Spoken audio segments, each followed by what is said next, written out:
नमस्कार. श्री रामभुजंग प्रयात स्तोत्राच्या श्लोक 9 ते 12 या श्लोकांचं चिंतन आज आपण करणार आहोत. 9वा श्लोक म्हणूया. निजे मानसे मंदिरे सन्निधेहि प्रसीद प्रसीद प्रभो रामचंद्र. सौमित्रिणा कैकेयीनन्दनेन स्वशक्त्यानुभक्त्या च संसेव्यमान. आचार्य म्हणतात, हे प्रभू रामचंद्रा,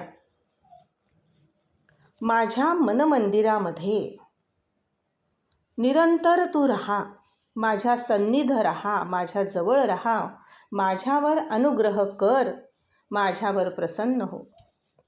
हे रामा, सुमित्रेचा पुत्र लक्ष्मण आणि कैकेयी नंदन भरत तुझी निरंतर आपल्या शक्तीनुसार आणि अत्यंत भक्तीने अखंड सेवा करत असतात.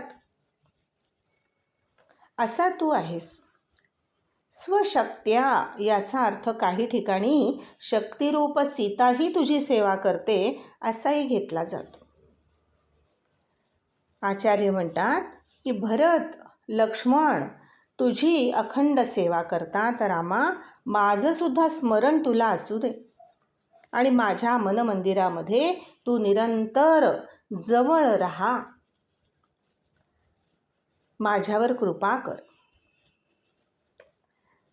रामचरितमानसामध्ये असाच एक अत्यंत सुंदर प्रसंग गोस्वामी तुलसीदासांनी वर्णन केला आहे.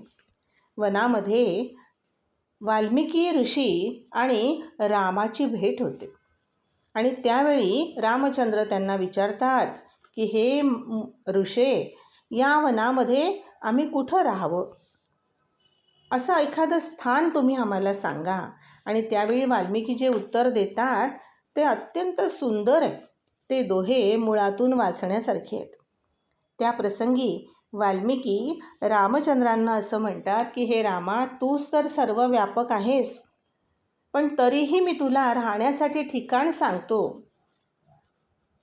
जे तुझे अनन्य भक्त आहेत त्या भक्तांच्या हृदयामध्ये तू राहा. तिनके हृदय बसवू रघुराई, असा तो प्रसंग आहे. या श्लोकामध्ये आचार्यांनी रामचंद्रांना स्वतःच्या मनमंदिरात राहण्याची प्रार्थना केली आहे. 10वा श्लोक असा आहे. स्वभक्ताग्रगण्यैकपीशैर्महीशैरनीकैरनेकैश्च राम प्रसीद. नमस्ते नमोस्त्वीश राम प्रसीद प्रसादि प्रसादि प्रकाशं प्रभो मां. हे प्रभू रामचंद्रा, तुझे श्रेष्ठ भक्त, अग्रगण्य भक्त असणारे हनुमंत, नल, असे कपीश, असे वानरगण, वानराधीश आणि सैन्यासह असलेले बिभीषण इत्यादी अनेक राजे आणि इतर लक्षावधी जन सदैव तुझ्या सान्निध्यात असतात, तुझ्या अवतीभोवती असतात. हे रामा, तू माझ्यावर प्रसन्न हो. हे रामा, हे स्वामी रामा, हे ईश्वरा रामा, तुला अनेक नमस्कार असोत. तू माझ्यावर कृपा कर आणि स्वयंप्रकाश आत्मस्वरूपाचा मला बोध दे, मला उपदेश कर, मला ज्ञानाचा उपदेश कर, असं मागणं या श्लोकामध्ये आचार्य प्रभू रामचंद्रांना मागतात आणि ज्ञानाचा बोध देण्याची प्रार्थना करतात. 11वा श्लोक असा आहे. त्वमेवासि दैवं परं मे यदेकं सुचैतन्यमेतत्त्वदन्यं न मन्ये. यतो भूदमेयं वियद्वायुतेजो जलोर्व्याधिकार्यै चरै चाचरै च. हे रामा, तूच माझं दैव आहेस.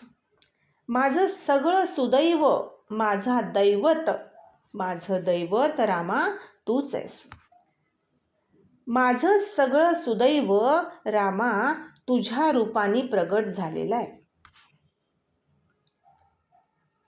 व्यापक उपाधिरहित ब्रह्म सुचैतन्यमेतद, हे तुझ्यापासून वेगळं नाही असंच मी मानतो, असा माझा निश्चय आहे. ते परब्रह्म एकमेव तूच आहेस. सर्वं खल्विदं ब्रह्म असं उपनिषद म्हणतं. हा मोजता न येण्यासारखा अमेय आणि कल्पनेत न सामावणारा प्रपंच देवा तुझ्यापासूनच निर्माण झालाय. आकाश, वायू, अग्नी, जल आणि पृथ्वी ही तुझीच कार्य आहेत. जीव आणि जडसृष्टी तूच निर्माण केली आहेस. चर अचर सारं काही तूच आहेस. आत्मनः आकाशसंभूतः जन्माद्यस्यतः यथाक्षरात् संभवतीह विश्वम, अशी वचनं उपनिषदांमध्ये आलेली आहेत. हे सारं काही तूच आहेस असं या श्लोकामध्ये आचार्यांनी रामचंद्राचं परब्रह्मस्वरूप वर्णन केलं आहे आणि रामाला नमस्कार केला आहे. 12वा श्लोक असा आहे. नमः सच्चिदानंदरूपाय तस्मै नमो देवदेवाय रामाय तुभ्यं. नमो जानकी जीवितेशाय तुभ्यं. नमः पुंडरीकाय ताक्षाय तुभ्यं. आचार्य म्हणतात, सच्चिदानंद रूप असलेल्या रामा तुला नमस्कार असो. हे सच्चिदानंद घन श्रीरामा, अस्तित्वरूप, सत्रूप, चैतन्यरूप, ज्ञानरूप, प्रज्ञारूप आणि आनंदरूप असं सच्चिदानंद रूप रामाचं आहे. त्या रामाला मी नमस्कार करतो. नमो देवदेवाय रामाय तुभ्यं. हे देवदेवेश्वरा, सगळ्या देवांचा स्वामी असणाऱ्या रामा तुला माझा नमस्कार असो. हे जानकीच्या जीवेश्वरा, जानकी जीवना तुला माझा नमस्कार असो. आणि हे कमळदलाप्रमाणे विशाल नेत्र असलेल्या रामा, राजीव नेत्र असलेल्या रामा, पुंडरीक आयताक्ष असे विशाल डोळे असणाऱ्या रामा तुला माझा नमस्कार असो. असं रामचंद्रांच्या रूपाला आचार्य या श्लोकामध्ये वंदन करतात. आज इथे थांबूया. राजाधिराज प्रभू रामचंद्र भगवान की जय.